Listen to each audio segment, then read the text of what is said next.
All right, joining us for more on the BRICS Summit is SABC News international editor Sophie Mokoena. Sophie, good afternoon. Let's start with that which has preoccupied the minds of many, even on social media.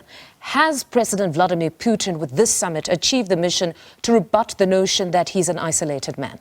Well, I think he did, because you look at leaders who are currently in Kazan. It's quite a huge number, many countries. And the fact that you hear the reports that 40 countries want to join BRICS, again, it speaks to the weight of this group and him chairing this meeting at this point.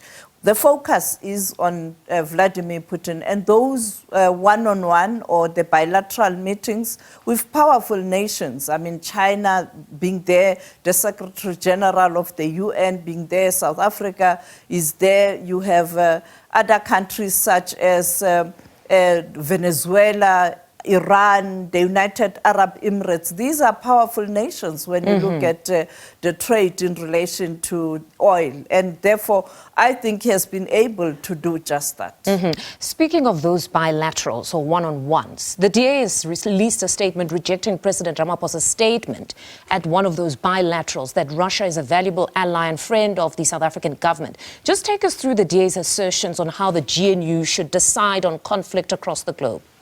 Well, you know that this was going to happen. When you look at the track record of the DA in relation to foreign policy or international relations, DA has always been pro-West. And you know that with America and some powerful nations in Europe, the slant is supporting Ukraine, and therefore DA has been very vocal also. You know that the current leader of DA, John Steenhuisen, even visited Kyiv, but he didn't visit Moscow or St. Petersburg. If the intention was to send a message that there must be peace, he clearly took side with Ukraine. And therefore, it was no surprise to me when I saw that statement. We knew all along that the foreign policy can contribute to the tension within the GNU. I mean, they were trying to put a facade that the document is able to deal with these things. It was not going to be.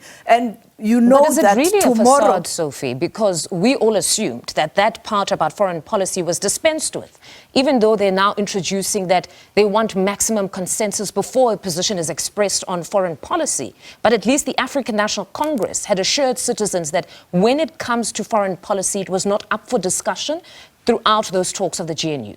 The ANC position, foreign policy is not up for discussion. Do you think DA will just rubber stamp that? It was not going to happen.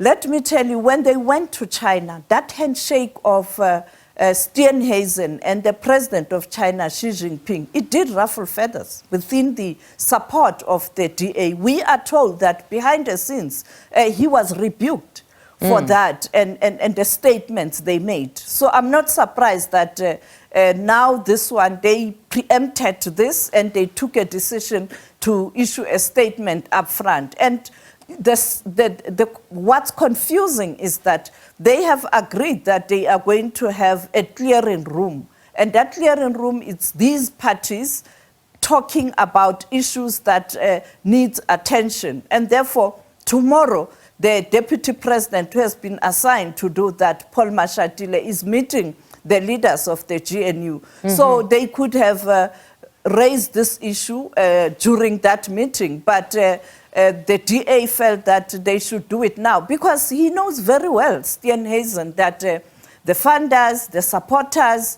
the friends of the DA, many of them don't support Russia, neither do they have a clear position on what's happening in the Middle East, being more lenient to Israel. I suppose it was a political decision or one to almost continue to affirm their identity as the Democratic Alliance, as you say, to appease their constituency. But then back to BRICS, specifically the developments today, the Kazan Declaration, very comprehensive, voluminous document. Just take us through the salient points of this document. I think it's all about supporting multilateralism and fighting to ensure that it's respected. You know that with the conflict in Ukraine and now the conflict in the Middle East, it looks like these powerful nations are ignoring leaving the multilateral system and going bilateral and unilateral, if one has to put it bluntly. And therefore, they emphasize the support for multilateralism. But secondly,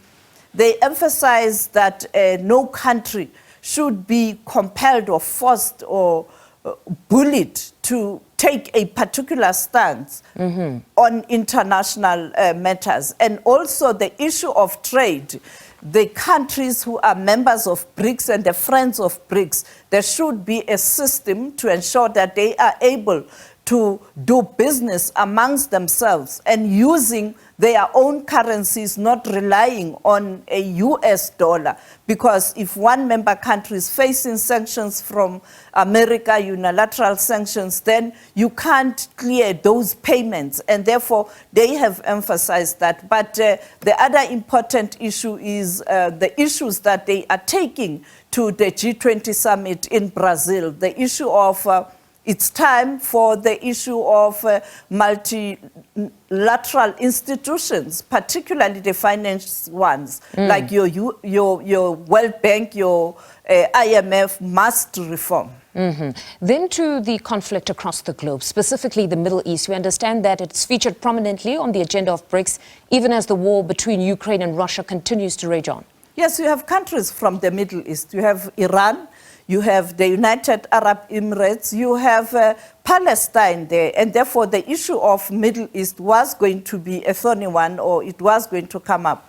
We saw President Ramaphosa emphasizing South Africa's position in relation to the Palestinian question, emphasizing that it is time for the world to look at this matter so that Palestinians can also be free. But also he continued with the same approach that the Israeli government is committing genocide in Palestine and not wavering in terms of that, as South Africa is looking forward to now the hearing of the case, whether Israel is committing genocide in Palestine. So we saw that support, a huge support for Palestine, and Mahmoud Abbas being there, meeting other leaders on the margin of the summit was perhaps a highlight for the Palestinians. But the question is, yes, they can talk, they can issue statements.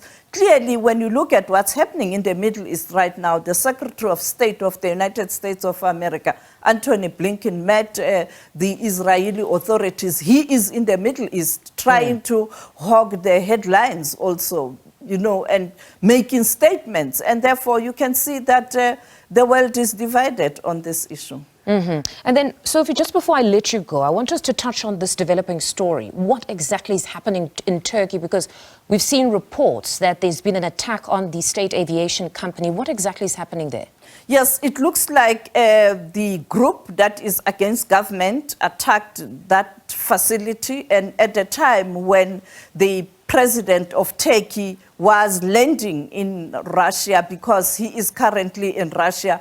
These are the countries that arrived today who are not necessarily members of BRICS, who will be participating later in a program, a reach-out program with friends of BRICS. And therefore, that's what happened. We are told that 4 people have died, 14 are injured. We don't know whether the number will go up. But as you can see there in the screen, this is what's happening right now in Turkey. And I think they were also sending a message while he was away. As you know, that Turkey does have challenges of the people who are against the government. And I think this is something that they decided to do when they knew that he was going to go to Russia.